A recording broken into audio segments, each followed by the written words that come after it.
Welcome to the Real Estate Espresso Podcast, your morning shot of what's new in the world of real estate investing. I'm your host, Victor Minash. One of the goals of the show is to help you, the listener, see the world through a different lens.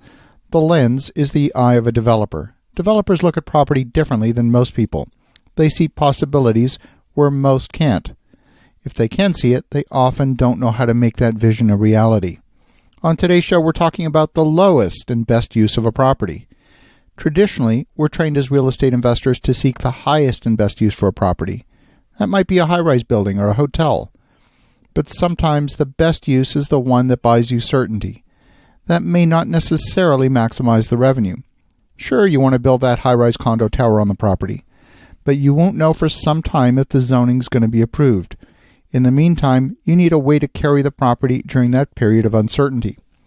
For some properties, there might be an existing single-family home on the property, but the rent for a single-family home probably won't generate enough income to cover the cost of a property if it's valued for development of a major building. You really don't know how long it's going to take to get the entitlements. On paper, the city might say it's a 4-month process, but by the time the concept is developed, the required traffic studies are completed, public consultations, submission of 15 copies of the drawings 30 days in advance, you could easily be facing a 6-month process just before the zoning board. Chances are there'll be some objections to the minor variances. If you require an appeal or resubmission, you could be easily facing another 3 or 4 month delay. Once you pass the zoning board, you might face another delay getting the project on the agenda at City Council. All of this uncertainty means carrying a property without the knowledge that you're going to be approved. Okay, so now you've got a zoning approval to build the project, but it's taken you a year or more just to get the zoning approval. From here, you can start the detailed design of your project. The full construction drawings, they'll take several months to complete, with all of the engineering aspects, including civil, structural, mechanical, electrical, plumbing, acoustic, and on and on.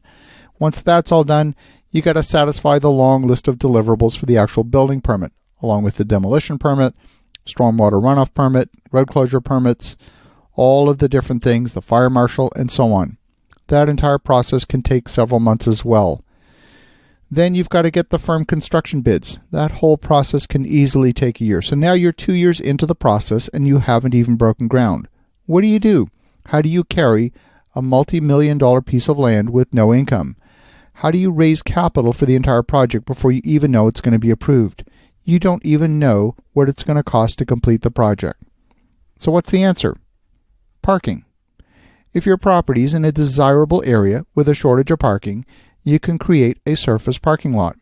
A surface lot is relatively inexpensive to build. I'm not talking about a monthly parking lot. I'm talking hourly parking. You install a payment machine and you have a security company visit the property on a regular schedule to enforce the parking. If your area has a shortage of parking, you should be able to charge at least $3 to $4 an hour for parking during peak times.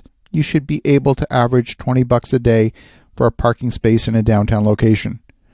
Parking spaces consume an average of about 320 square feet, including the parking spot at 200 square feet, plus the space for the laneway. The beauty is that most zonings do allocate for parking. Getting a parking lot approved is a relatively easy process in most cases. A property that's actually an income-producing property like a parking lot is easier to finance than vacant land.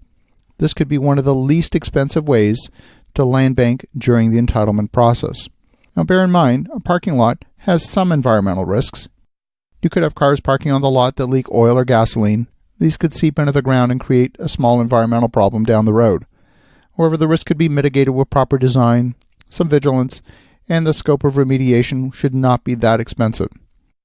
You obviously want to run the numbers and convince yourself that parking is viable in that specific location, but it could be a valid interim use of the property for those few years while you go through the entitlement process for the legacy project you intend to build on that property.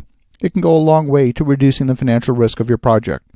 If the project's delayed, no big deal. The property will continue to generate income and carry itself.